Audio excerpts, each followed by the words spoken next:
इसलिए भी है क्योंकि अभी जो लाइफ हमारी चल रही है वर्तमान समय में, जिस तरीके से हम जी रहे हैं, उसमें स्ट्रेस का होना स्वाभाविक है। स्ट्रेस बोले तो तनाव, यानी छोटी छोटी चीजों को लेकर हम स्ट्रेस में आ जाते हैं। एक माइंड के ऊपर ऐसा बोझ सा होने लगता है, कई बार होमवर्क को लेकर होने लगता है, कई बार एग्जाम को लेकर होने लगता है कि एग्जाम आ रहे हैं, तैयारी है नहीं है, और होगी तो कैसे होगी। या मुझे किसी एक पर्टिकुलर एक्टिविटी में पार्टिसिपेट करना है, मुझे फर्स्ट आना, लेकिन मैं फर्स्ट नहीं आ पाया। अगर मैं फर्स्ट नहीं आ पाया तो वो स्ट्रेस जो है माइंड पर चल रहा है। तो इस तरीके का जो तनाव आज के जमाने में जो हम देख रहे हैं, आज के समय में जो हम वर्तमान परिप्रेक्ष्य में देख रहे हैं, उसको हम किस तरीके से दूर करें। तो तनाव दूर करने के बहुत सारे तरीके हैं। कुछ तो पॉजिटिव अप्रोच के माध्यम से हम कर सकते हैं, कुछ अपने प्लानिंग के हिसाब से, टाइम मैनेजमेंट के हिसाब से, अपने डेली रूटीन को जो है हम प्रॉपर वे में कुछ डिसाइड करें कि इस तरीके से हमें जो है अपनी लाइफ को आगे लेकर बढ़ना है। लेकिन दूसरी तरफ अगर हम देखें तो योगा का जो है स्ट्रेस को ओवरकम करने में बहुत ज्यादा महत्वपूर्ण योगदान है। तो इसी विषय को लेकर आज हम यहाँ पर उपस्थित हुए हैं, और आज हम जानेंगे कि आखिर हम स्ट्रेस को किस तरीके से योगा के माध्यम से कम करें या उससे हम बाहर आए। इसी विषय को लेकर हम आज यहाँ पर हैं आपके सामने। तो आप सभी बच्चों से गुजारिश है जो सिंसियरली पार्टिसिपेट कर रहे हैं, वो थोड़ा सा अपना कैमरा ऑन रखेंगे। तो आज के हमारे पुनः जो है आज के योगा एक्सपर्ट हैं मैम निशी मैम, हमारे साथ हैं। मैम, हम आपका हार्दिक अभिनंदन और स्वागत करते हैं इस मंच पर, क्योंकि आज का विषय थैंक यू बच्चों के सर। लिए बहुत ज़्यादा इम्पोर्टेंट है। इन्होंने आगे बढ़ना है, इनके कुछ गोल्स डिसाइड हैं, कुछ डेस्टिनेशन इन्होंने डिसाइड की हुई होगी। और जीवन में जो बहुत सारे इनके लाइफ में जो पड़ाव आते हैं, बहुत सारे कॉम्पिटिशन्स आते हैं, बहुत सारी एक्टिविटीज़ आती हैं जहाँ पर ये अच्छा कई बार परफॉर्म नहीं कर पाते, एक्सपेक्टेशंस पूरी नहीं हो पाती हैं। तो उस स्थिति में ये अपने आप को किस तरीके से जो है योगा एक्सरसाइजेस के माध्यम से, योगाभ्यास के माध्यम से वहां से अपने आप को बाहर लेकर आ सकते हैं और अपनी लाइफ को प्रॉपरली सेटल कर सकते हैं। तो मैम, मैं आपको मंच पर आमंत्रित कर रहा हूँ, आप बच्चों का मार्गदर्शन करें। ठीक है sir. Good morning sir. Good morning बच्चों। हाँ, पहले से आपको हमारे साथ करना भी है आज योगा, और समझना भी है। ठीक है।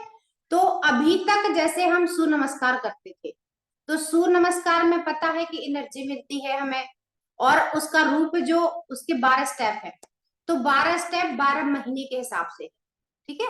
और आज हम करेंगे चंद्र नमस्कार।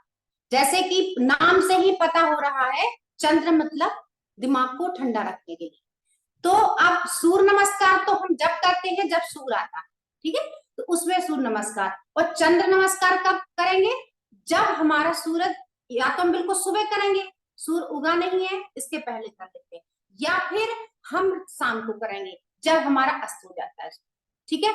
तो चंद्र नमस्कार के कितने फायदे हैं, वो आपको कितना एनर्जी देगा और कितने दिमाग को शांत रखेगा, जब आप उसको करोगे तो आप अपने आप में रिजल्ट पाओगे। ठीक है।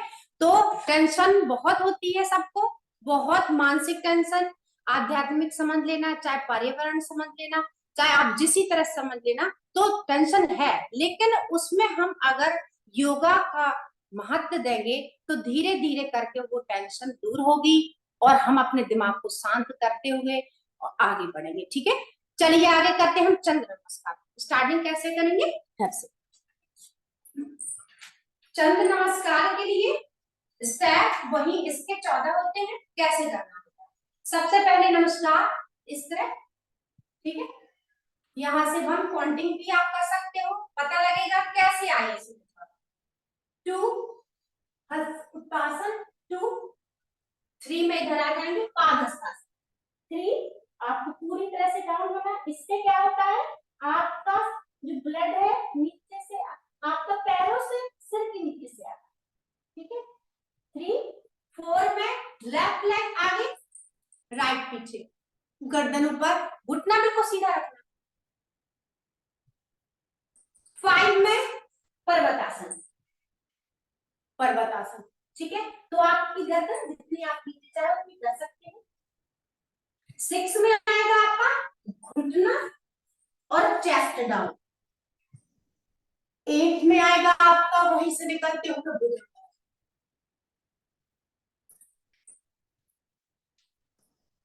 पर्वतासन, ठीक है, और फिर से अश्व संचालन, इस तरह। अब इसमें जो रूप बदला था, ठीक है, जो रूप बदला है क्या है, तो पहले हमने लेफ्ट लिया था, ठीक है, लेफ्ट लिया, अब हमने राइट लिया, तो यहीं से हम जाएंगे इस तरह, ब्रीथिंग करते हुए, ऐसे ब्रीथिंग, ये चंद्रासन बनेगा। चंद्रासन बनते हुए सांस लेते हुए आप पीछे को जितना डाउन तक पीछे जा सकते हैं। फिर आप नीचे अपने हाथ को रखा, जो आपका पीछे वाला लेग है वो राइट से पादाशासन आ जाएगा, हाथ उत्सासन, पीछे जाते हुए, हाथों पीछे लगाते हुए नमस्कार। अब फिर से करते हैं, तो आपने एक बार समझा, दूसरी बार फिर से बताते हैं, तो दोनों लेगों से करना, कैसे बनेगा, यहां से 1 2 पीछे ले जाते हुए 3 4, लेफ्ट लेग या राइट लेग आगे, तो आपकी शुरुआत पहले लेफ्ट से ही होता है, ठीक है। इसके बाद यही हम शुरुआत करें, ठीक है, यहां से देखिए कैसे बनता है, यही शुरुआत करें, जो बदला रूप है वो यही से, इधर से इनहेल करते हुए आप इस पीछे जाना, जितना आप पीछे जा सकते, यहां से दिख रहा होगा आपको कि ये चंद्र नमस्कार है। हाथों को डाउन किया, एक्सेल करते हुए, जो आपका लेफ्ट लेग आगे है वो पीछे जाएगा, पर्वतासन, ठीक है, घुटना और चेस्ट फिर आपके डाउन हो गए, यहीं से भुजंगासन के लिए, फिर आए पर्वतासन, फिर आप लेफ्ट लेग आगे लाओगे, ठीक है, अश्व संचालन, घुटना सीधा करना है, यहीं से इनहेल करते हुए आप पीछे हो जाओगे, जितना पीछे कर सकते, चंद्र नमस्कार, एक्सेल, पीछे का लेग आपका आगे से पादाशासन, जितना डाउन कर सकते, हाथ आप ऊपर करते हुए जाओगे, जितना जा सकते हैं, इसके बाद आपने नमस्कार, ये आपके 14 स्टेप हो गए, ये आपके दिमाग को शांत रखेगा, क्योंकि इसमें चंद्र नमस्कार दिया, ठीक है। आगे करके ताड़ासन, ताड़ासन आपकी कमर सीधा रखेगा, तो पैरों को आपने मिलाना है इस तरह, अगर नहीं मिला सकते हैं थोड़ी सी दूरी है, नीचे से ले जाते हुए आप करोगे तो ज्यादा बेहतर, हाथों को ड्रॉप करेंगे, नीचे से ले जाते हुए और पूरी बॉडी को बिल्कुल स्ट्रेच, इस तरह, जितना आप ऊपर तक जा सकते हो उतना होल्ड करते रहेंगे, जितना आप कर सकते हो, थोड़ा सा चेहरा ऊपर और बिल्कुल पूरी तरह से, ये ताड़ासन आपके दिमाग को और आपके पीछे की रीढ़ की हड्डी को ठीक करेगा। इसमें आगे आते हैं शोल्डर राउंड, कैसे करते हैं, पैर को आप थोड़ा सा खोल सकते हैं, शोल्डर बराबर, तो आपने कैसे करना, एक हाथ आपका यहाँ आया, एक आपका इधर आया, दोनों कोहनियों को मिलाएंगे, स्टार्टिंग यहीं से दो कोहनियों को मिलाएंगे, ऊपर जाते हुए, ठीक है, शोल्डर की जो कोहनी है जो बिल्कुल सीधी जाए, पीछे से आप राउंड करोगे इस तरह, ये जो आपको दिक्कत होती है शोल्डर में प्रॉब्लम होती है, तो उसके लिए भी है, सर्वाइकल के काम में भी आएगा, जल्दी जल्दी नहीं करना, आराम से करना, ताकि शोल्डर में राउंड हो, सेट आगे से भी करेंगे, पीछे से भी ये कर सकते हैं, ठीक है, इस तरह आराम से मिलाते हुए दोनों साइडों से। इसके बाद जब आप दोनों साइड से करोगे, फिर ओपन क्लोज भी करोगे, इस तरह ओपन क्लोज हो गया, तो पीछे का जो बैक एरिया है आपका, जो पढ़ते पढ़ते झुक जाता है, वो बिल्कुल सीधा है, अच्छे से इस तरह करते चले जाएंगे, तो चेस्ट भी आपके स्ट्रॉन्ग होगी, पीछे बैक एरिया भी स्ट्रॉन्ग होगा, ठीक है। इसको करने के बाद अब हम बैठने वाले करते हैं, बैठने वाले में सबसे पहले आता है, आप जैसे आप बैठे हो, तो बैठने में हम बालासन करेंगे, बालासन कैसे आपकी बॉडी को रिलैक्स देगा और दिमाग को शांत रखेगा, अब अपने घुटने को बिल्कुल जोड़ते हैं, ठीक है, कैसे करेंगे, पीछे का एरिया जो उतना नहीं चाहिए, पूरी तरह से आप यहाँ पूरा दबा के रखना है, ठीक है, और आपने कैसे किया है, धीरे धीरे अपने चेस्ट को मारते हुए, हाथ आपके ऊपर गिरना, धीरे धीरे से आप नीचे आते हुए अपनी बॉडी को धीरे धीरे डाउन करें, सांस लेके छोड़ दे इस तरह। अब आपके पीछे का बॉडी एरिया उतना नहीं, ठीक है, पीछे पूरी तरह से डाउन, और थोड़ी देर आप अपने सिर को डाउन करते हुए रेस्ट करें। ये आपको टेंशन मुक्त करेगा, ठीक है। पीछे का एरिया उतना नीचे, ये पॉइंट देखना आप एक बार, जब आप करते हो तो हो सकता है ऐसे होते, ऐसे नहीं, पूरा दबाते हुए आप इससे अपने आप को करोगे ऐसे, ठीक है। चलिए कर लिया आपने, बालकासन हो गया। अब करेंगे हम लोग सुप्त वज्रासन में कैसे लेटना है। ये आपकी बॉडी को ठीक करेगा, आपकी ब्रीथिंग को ठीक करेगा।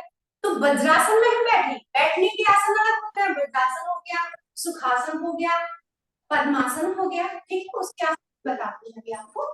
तो वज्रासन में बैठने का कैसे तरीका, सबसे पहले अपने पैरों को सीधा कीजिए, राइट लेग को इधर से घुमाते हुए आप इस तरह आओगे, ठीक है। अब आपने पूरी बॉडी,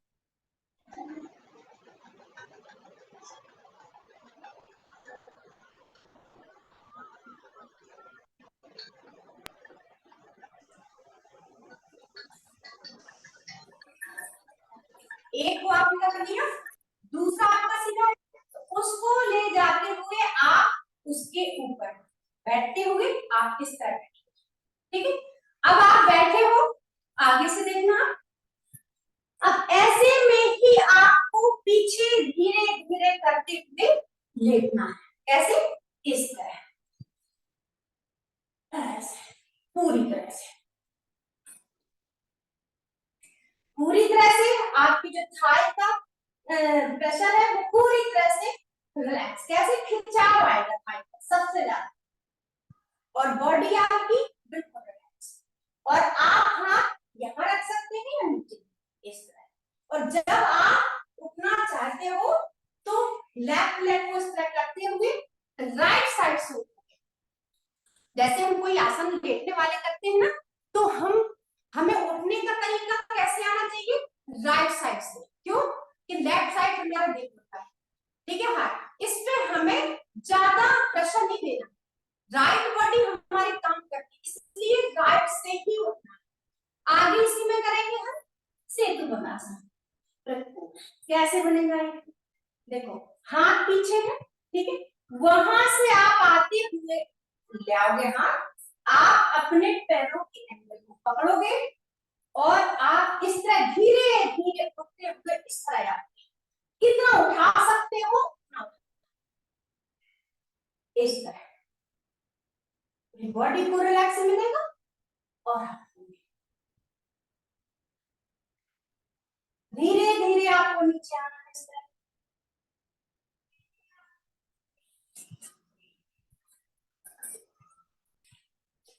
ये आपके पोजेस हो गए।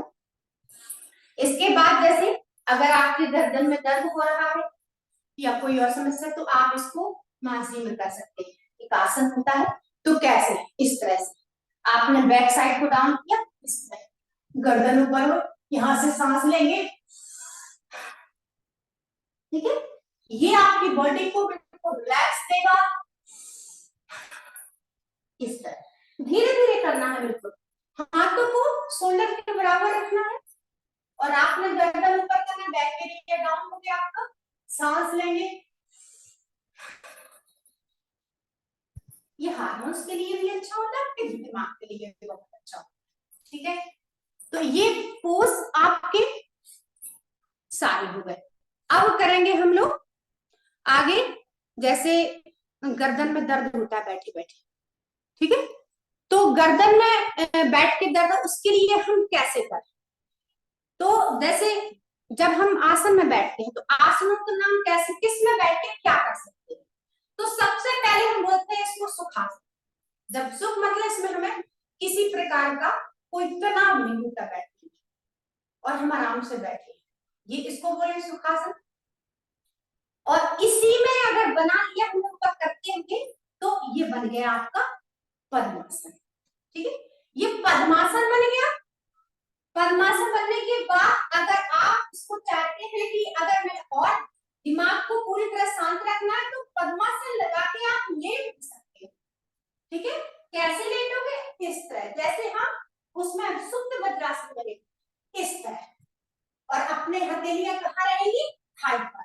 चेस्ट उभरा हुआ, और जहां हम चोटी बांधते हैं उस एरिया को हम बस टच करेंगे। बॉडी को जितना भी हम चेस्ट को उठाते हुए ऊपर करेंगे और पैर नीचे। तो आप धीरे धीरे जब आप इसको करोगे तो करते करते आपकी इसमें यूनिटी पावर बढ़ेगी। फिर आप फिर इसको जैसे रिलीज करोगे तो राइट साइड से ही करना है, ठीक है। तो सुखासन में बैठ गए और पद्मासन में बैठ के हमने उसको योग भी कर लिया, मतलब आसन भी बना लिया। अब आता है आपका वज्रासन। वज्रासन में बैठ के हम जैसे कपालभाति भी कर सकते हैं, अनुलोम विलोम, और इसको करने से जो हम खाना खाते हैं तो खाना डाइजेस्ट हो जाता है। खाना खाने के बाद हम वज्रासन में बैठ सकते हैं, ठीक है। अगर नहीं कोई बैठ पाता है किसी कारणवश तो एक एक करके बैठ सकता है, लेकिन सही है उसका कि आप दोनों में ही बैठ पाए। कमर को बिल्कुल सीधी रखनी, ऐसे नहीं कि ऐसे बैठो और ऐसे भी, पूरी सीधी कमर, इस तरह बैठते होंगे आप आराम से बैठे। अभी हो गए सिद्धासन लगा सकते हो, जैसे हमारे बड़े बड़े ऋषि मुनियों ने सिद्धासन लगा के ही मोक्ष प्राप्त किया है, ठीक है। कैसे बनेगा ये? एक पैर को नीचे किया, ठीक है, सिद्धासन लगाने, दूसरे पैर को उसके ऊपर रखा और नीचे से उसको निकालेंगे, ऐसे, इसको बनाते हैं सिद्धासन। और इसमें बैठ के ऋषियों मुनियों ने, जितने बड़े बड़े संत हैं, उन सब ने इसमें तप करते हुए मोक्ष की प्राप्ति की हुई। इसका नाम से है सिद्ध आसन, ठीक है। इस आसन को लगाने के बाद हम जो भी करते हैं तो उस चीज में सिद्धि प्राप्त होती है। अब आते हैं हम लोग, क्लास लग रही है तो देख दिखाऊं कौन करना है। हाँ, जैसे हमारी गर्दन दर्द होती है या किसी को सर्वाइकल की समस्या हो, सर्वाइकल की दिक्कत होती है, तो उसके लिए कैसे करना है? अपने आप को बिल्कुल सीधा बैठ जाना है, ठीक है। बैठे हुए को बिल्कुल पीछे से पूरा बैक एरिया सीधा रखें। और कैसे करेंगे? गर्दन पीछे, वहां से सांस लेंगे, छोड़ेंगे, यहाँ पे धीरे धीरे आते हुए सांस लेना, छोड़ेंगे। यहाँ ये सर्वाइकल के लिए भी है, और हम जब बैठे बैठे पढ़ते पढ़ते थक जाते हैं, गर्दन हमारी यहाँ से वहां नहीं होती, तो उसके लिए बैठे बैठे आप आराम से कर सकते हो, पढ़ भी सकते हो, वहीं बैठे बैठे एक्सरसाइज। सांस को लेना है और आगे आते हुए इसको छोड़ना, फिर सांस लेंगे राइट साइड, सांस इसको छोड़ेंगे, लेकिन आपकी गर्दन ज्यादा पीछे नहीं आनी। फिर सांस लेंगे, फिर आप लेफ्ट साइड छोड़ोगे। ऐसे करते हुए आप 2-4 राउंड लगा सकते हैं, ठीक है। अब आपको गर्दन को कितना डाउन कर, तो सांस लिया आपने, सांस लेके गर्दन आप शोल्डर तक ले जाओ, जितना ले जा सकते हो, लेकिन शोल्डर लेके मत आना, ठीक है। जैसे हम गर्दन ले जा रहे हैं, ये आपको अपनी गर्दन को चेक करने का कि क्या मेरी गर्दन शोल्डर तक अपने आप जाने के लिए, तो सांस ली, छोड़ते हुए आप अपनी गर्दन को शोल्डर तक ले जाओ, इस तरह। फिर सांस लेंगे, फिर छोड़ते हुए आप शोल्डर तक लेके आओगे, इस तरह।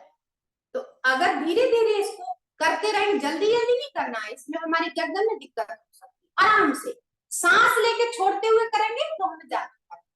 अब गर्दन को राउंड करना है, तो स्टार्टिंग कैसे करेंगे? आपने राइट साइड से ही लेना है, इस तरह, आधा, पूरी नहीं घुमाना। जब स्टार्टिंग करेंगे तो आधा ही लेंगे, जब प्रैक्टिस हो जाएगी हमारी तो हम पूरी तरह से इसको गर्दन को राउंड करेंगे। बॉडी एरिया नहीं हिलना चाहिए, केवल गर्दन। अगर 2 बार आप इस साइड से घुमा रहे हो तो 2 बार पीछे साइड से, राइट से किया तो लेफ्ट से भी करना, इस तरह। ये आपके दिमाग को बिल्कुल रिलैक्स करेगा, ठीक है। ये सर्वाइकल के लिए हो गया, सर्वाइकल के लिए और आपके पढ़ने के लिए। जो हमारी गर्दन एकदम से कहते, कभी कभार हम उठते हैं कि हमारी गर्दन की नस चढ़ गई है, तो वो जड़ने की नहीं, बैठे बैठे वो अकड़ जाती है, ठीक है। अब करते हैं प्राणायाम, ठीक है। प्राणायाम हम करते हैं या तो हम वज्रासन में बैठ के कर सकते हैं या सुखासन में बैठ के, पद्मासन में भी कर सकते हैं, तो जो आपको सही लगे उसमें आप कर सकते हैं। सबसे पहले आता है कपालभाति। कपालभाति आपको करना है, वैसे कहा गया है, इसको क्रिया बोला गया है। आयुर्वेदा में इसको क्रिया बोलते हैं। क्यों? ये हम इधर उधर पेट से इसको सांस लेंगे और यहीं पर छोड़ेंगे, यहां तक सांस नहीं आती। अगर हम यहां से सांस लेते हैं तो सही नहीं, हम यहां से लेंगे यहीं छोड़ेंगे।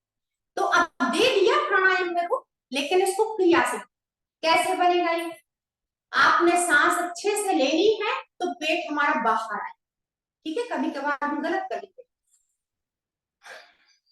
छोड़ेंगे तो आपका पेट तुरंत पीछे चला जाए, ठीक है। कभी कभार ऐसा होता है, हम बैठे होते हैं, बच्चे पढ़ते रहते हैं, जैसे हम खाना खा रहे हैं, हम काम नहीं कर पाए तो पेट भी हमारा बड़ा होता है, छोटे छोटे बच्चों का। तो कैसे करना? स्टार्टिंग, पहले स्टार्टिंग करेंगे स्लो, बिल्कुल धीरे, फिर इसकी स्पीड बढ़ाते चले जाएंगे, लेकिन बॉडी एरिया आपका हिलना नहीं चाहिए, केवल यही पर असर। पहले आप 5 बार करोगे, फिर 10 बार करोगे, ऐसे ऐसे बढ़ते बढ़ते आप 50 बार भी कर सकते हो, 100 बार भी कर सकते हो, ठीक है। ये हम वज्रासन में बैठ के भी कर सकते हैं, ठीक है। ये होगा आपका कपालभाति। आगे अनुलोम विलोम करेंगे तो आपने नासिका मुद्रा है जो हम यहां से करेंगे। 2 उंगलियों को बंद किया आपने, राइट को बंद किया, राइट हैंड लिया, ठीक है। राइट को बंद करेंगे, सांस लेंगे हम लेफ्ट से आराम से, लेकिन किसी को सुनाई ना दे, क्या करना है, सुनाई ना दे कि हम क्या कर रहे हैं। कैसे? कि कोई कोई जल्दी जल्दी करता है, इतनी आवाज करता है अनुलोम विलोम में कि लोग कहते हैं पता नहीं क्या किया। तो हमें ऑक्सीजन लेनी तो हमारे फेफड़ों में जाना चाहिए। तो गर्दन कमर एकदम से कैसे करेंगे?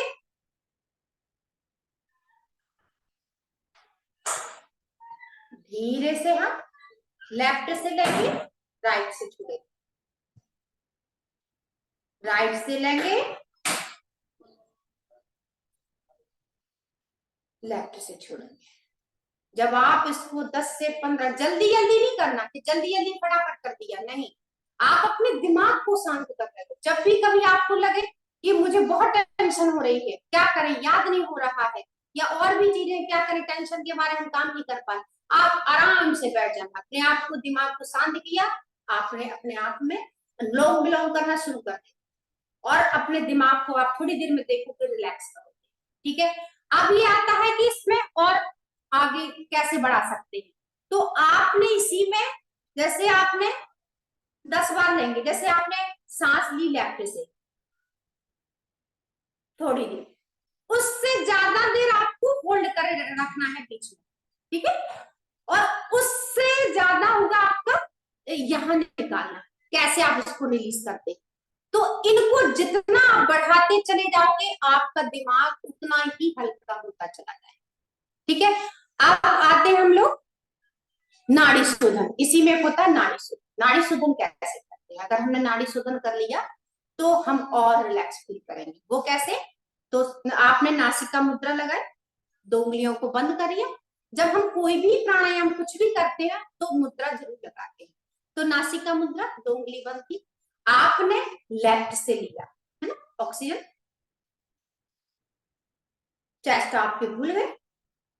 अब आपको उसको बंद करना है, ठीक है ना। जब स्टार्टिंग करेंगे तो थोड़ी देर बंद कर, दोनों को बंद करना। जब दोनों को बंद करोगे थोड़ी देर बिल्कुल दिमाग को शांत रखोगे। आपने यहां से थोड़ा सा तेज लिया, जब आप राइट से लेफ्ट करोगे तो बिल्कुल स्लोली, सबसे ज्यादा कठिन यही होता है नाड़ी शोधन। आपने यहां से जो लिया उससे और स्लोली आप यहां से रिलीज करोगे, ठीक है। तो आपको ज्यादा टाइम नहीं मिलता योगा करने का, तो आप अनुलोम विलोम करके, नाड़ी शोधन करके आप अपने आप को रिलैक्स कर सकते हैं। तो फिर से कैसे करेंगे? लेफ्ट से लेना, लॉक किया, इसको नाक को बंद करा, दोनों एक से तो हम बंद करे ही हैं और दूसरे को भी बंद कर,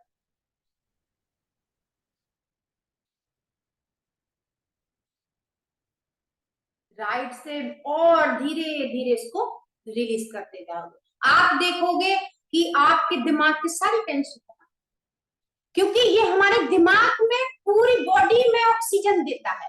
हमने ली बाहर से, अंदर पूरी इंद्रियों में पहुंचा दी है, पूरे लंग, पूरी बॉडी में, माइंड में, फिर चेस्ट में, पूरी बॉडी में। जैसे ब्लड जब हमारा कभी कभार कम होता है या कभी कभार ऐसा होता है जैसे कोई नस अकड़ रही है, तो जैसे ही आप अनुलोम विलोम नाड़ी शोधन करोगे तो आपका ब्लड अच्छी रफ्तार से चलेगा और दिमाग भी चलेगा।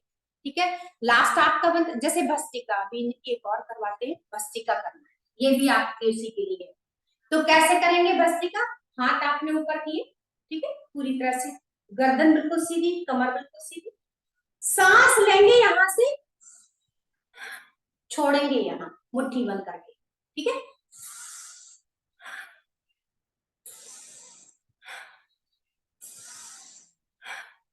जितनी आप कर सकते हो प्रैक्टिस इसकी कर, आप देखोगे दिमाग बिल्कुल हल्का। इतनी प्राणायाम 3-4 करने में भी अपने आप को बिल्कुल रिलैक्स करोगे आप। ठीक है, इसके बाद हम ओम का उच्चारण करें। तो बैठ जाइए सुखासन में, हमारा लास्ट वही होता है। तो 7 बार इसको करना। कैसे करते हैं? बैठ के पूरी गर्दन को सीधा करना है, कमर सीधी, अपने आप को बिल्कुल, माइंड को सीधा रखना है, यहाँ वहां भटकने नहीं देना है, इंद्रियों को बस में करके रखना और आराम से बैठना। इसमें हम मेडिटेशन भी कर सकते हैं बैठ के। जैसे ओम नहीं करना है तो आप थोड़ी देर इसी तरह बैठ जाइए। अच्छा, इसमें एक और आता है शवासन। ठीक है, अगर और रिलैक्स करना हो, थोड़ा सा टाइम की है कमी, तो शवासन में लेट के हम 5 मिनट के लिए लेट के अपनी पूरी बॉडी को रिलैक्स कर सकते हैं। तो अभी टाइम कम है तो इसलिए शवासन के लिए कम से कम 10 मिनट चाहिए होता है। तो क्योंकि बॉडी हमें पूरी बिल्कुल रिलैक्स करनी है, इसके बाद उठना होता है। तो आप ओम के जाप में ही अपने आप को पूरी तरह से रिलैक्स करेंगे। कैसे होगा? पूरी तरह से अपने आप को शांत रखिए। यहां से शुरू होगा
ओम करने के बाद अपने हाथों को रगड़ेंगे इस तरह। और जब आपके हाथों से गर्माश महसूस होने लगे तो हाथों को आप इस तरह, अभी आंख नहीं खोलेंगे, हाथों को इस तरह थोड़ा सा फोल्ड किया, जो बीच का एरिया होता वो आंखों को टच करना। इसके बाद आप आंख खोलेंगे, उंगलियां स्पर्श नहीं करनी, ध्यान करना। जब भी ओम के बाद हम अपने हाथों को स्पर्श करेंगे अपने चेहरे पर, आंखों पे, तो उंगलियां स्पर्श नहीं करनी। हम हाथों को रगड़ेंगे, अपने हाथों को इस तरह डाउन करेंगे, ठीक है, इस तरह। और ये बीच का एरिया, इसको ऐसे करेंगे ताकि हमारी आंखों में इसकी गर्माश महसूस हो। और गर्माश महसूस होगी, हो सकता है हमें चश्मा भी न चढ़े, और जो चढ़ा है वो, ठीक है। और इसके बाद हम, ठीक है बच्चों, okay sir? Thank you ma'am. मेरे ख्याल से बच्चों को समझ में आ रहा होगा कि स्ट्रेस को ओवरकम करने के लिए सबसे जो महत्वपूर्ण साधन है वो है योगा। बजाय हम दूसरी तरफ अपने आप को डाइवर्ट करें, अपने शरीर पर, अपने स्वास्थ्य पर जो है 20 मिनट से लेकर आधा घंटा अगर हम रोज अपने ऊपर खर्च करते हैं, सुबह आधा घंटा, शाम को आधा घंटा खर्च करते हैं योगा के आसन के माध्यम से और एक्सरसाइजेस के माध्यम से, हम चाहें तो अपने माइंड को रिलैक्स कर सकते हैं। और जितनी भी प्रकार के स्ट्रेस हमारे सामने आते हैं, चाहे वो एग्जाम से रिलेटेड हो या किसी प्रकार की और कोई समस्या हो, पारिवारिक समस्या हो, सामाजिक समस्या हो, तो इनसे अगर बाहर आने का जो बेहतर तरीका जो हमें नज़र आ रहा है, वो है योगा। और देखें तो हमने मेरे ख्याल से बहुत सारे आसन के माध्यम से, एक्सरसाइज के माध्यम से मैडम ने बताने का बहुत अच्छा प्रयास किया है। और इसमें से अगर आप पूरे भी याद नहीं रख पाएँगे तो एटलीस्ट कुछ तो याद रख पाएँगे, वो आपके काम आएँगे। इसमें से जो बच्चे आप प्राप्त कर सकते हैं, जो आपने सीखा है, जो आपके माइंड में है, फर्दर हम ये वीडियो जो है पूरी क्लासेस में सर्कुलेट करेंगे ताकि बच्चे इसको देखें। और देखने के बाद जो कुछ अगर कहीं वो भूल गए हैं, तो उसे रिकॉल करें, वापस पढ़ें और सुबह और शाम का एक नियम बना लें अपनी लाइफ में, क्योंकि अगर तन है, तो सब कुछ है, हेल्थ इज़ वेल्थ। क्योंकि जब तक आप स्वस्थ नहीं हैं, तब तक आप फ़ोकस नहीं कर पाएँगे। तो अगर आपको फ़ोकस करना है, कोई डेस्टिनेशन को, कोई गोल को अचीव करना है, तो उसके लिए सबसे पहले है कि आप अपने स्वस्थ तन के साथ और स्वस्थ मन के साथ रहें। तो स्वस्थ तन और मन को अगर आपको रखना है, शांत रखना है, पीसफुल अगर आपको रहना है, स्वस्थ रहना है, तो बेहतर है कि हम योगा की शरण में चलें।